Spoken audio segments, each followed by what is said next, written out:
Hi viewers, welcome to Zoya Kishan blogs. ఈరోజు మనం tiger France ఇంకా మునక్కాయతో కర్రీ ప్రిపేర్ చేసుకుందాం. ఇంకా మీలో ఎవరైనా నా ఛానల్ సబ్స్క్రైబ్ చేయకపోతే తప్పకుండా సబ్స్క్రైబ్ చేయండి. ఇప్పుడు ఇంకా లేట్ లేకుండా వీడియోలోకి వెళ్దాం.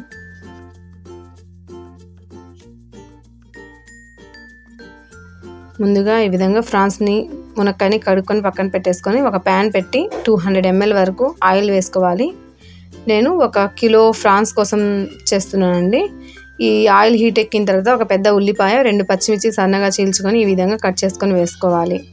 ఇవి బాగా ఎరుపు రంగు వచ్చే వరకు ఒక 5 మినిట్స్ వేయించుకున్న తర్వాత ఇందులో 1 స్పూన్ వరకు అల్లం వెల్లుల్లి పేస్ట్, ఇంకా 2 స్పూన్స్ వరకు కొబ్బరి మసాలా వేసుకోవచ్చు. కొబ్బరి పొడి కూడా కావాలంటే వేసుకోవచ్చండి. అయితే మనం వాటర్ వేసి తిప్పుకుంటే అందులో కొబ్బరి పాల ఇది ఉండేది కాబట్టి టేస్ట్ బాగుంటుంది. ఇవి ఒక 5 నిమిషాల వరకు పచ్చివాసన పోయే వరకు వేయించుకొని ఇందులో ఒక 2 పెద్ద టమాటాలని ఈ విధంగా సన్నగా కట్ చేసుకొని వేసుకోవాలి. ఇప్పుడు దీన్ని 5 మినిట్స్ మూత పెట్టుకొని లో ఫ్లేమ్లో మగ్గించుకోవాలి. 5 మినిట్స్ తర్వాత మూత తీసి చూస్తే ఈ విధంగా ఆయిల్ అనేది పైకి వస్తుంది. ఇలా పైకి వచ్చినప్పుడు ఇందులో మనం 1 స్పూన్ వరకు ఉప్పు, అంటే రుచికి సరిపడినంత వేసుకోవాలి. 1/2 స్పూన్ వరకు పసుపు, అలానే 1.5 స్పూన్ వరకు కారం. అంటే కారం మనం తినేదాన్ని బట్టి ఎక్కువ స్పైస్ ఇష్టపడితే ఎక్కువ వేసుకోవచ్చు, తక్కువ అయితే తక్కువ. ఈ విధంగా అన్నీ వేసుకొని 1 మినిట్ వరకు వేయించుకోవాలి. ఇప్పుడు ఇందులో మనం నీట్గా కడిగి శుభ్రం చేసుకున్న ఈ టైగర్ ఫ్రాన్స్ని వేసేసుకోవాలి. ఇదంతా ఈ గ్రేవీ అంతా ఈ ఫ్రాన్స్కి పట్టేటట్లు ఒక 2 మినిట్స్ వరకు ఈ విధంగా కలుపుకోవాలి. ఇప్పుడు ఇందులో మనం మునక్కాయ ముక్కలు నీట్గా కడిగి వేసుకోవాలి. నేను 1 కిలో ఫ్రాన్స్కి 2 మునక్కాయల వరకు వేసుకున్నానండి. ఇప్పుడు వీటన్నిటిని బాగా కలిపేసుకొని మూత పెట్టుకొని 5 మినిట్స్ వరకు లో ఫ్లేమ్లో ఉడికించుకోవాలి. ఇప్పుడు ఇందులో వాటర్ దానంతటా అదే వస్తుంది. నేను ముందైతే వాటర్ ఏం వేయలేదు, చూసారా వాటర్ అనేది వచ్చేస్తుంది.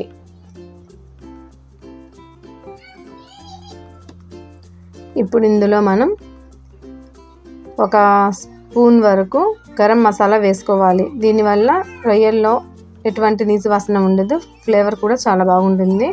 అలానే 1 గ్లాస్ వరకు వాటర్ వేసుకోవాలి. అంతేకాదండి, ఈ మునక్కాయలు ఇంకా ఫ్రాన్స్ మునిగే వరకు కూడా వాటర్ వేసుకోవాలి. ఒకవేళ చిన్న రొయ్యలు తీసుకునే పని అయితే 1/2 గ్లాస్ వాటర్ అయితే సరిపోతుంది. ఈ విధంగా కలుపుకొని మూత పెట్టి హై ఫ్లేమ్లో పెట్టుకొని 10 నిమిషాల వరకు ఉడికించుకోవాలి.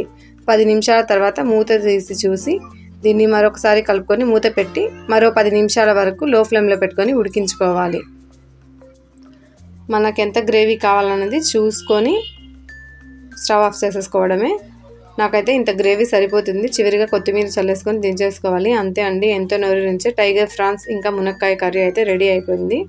ఇది వేడి అన్నంలోకి, చపాతీలోకి చాలా బాగుంటుంది.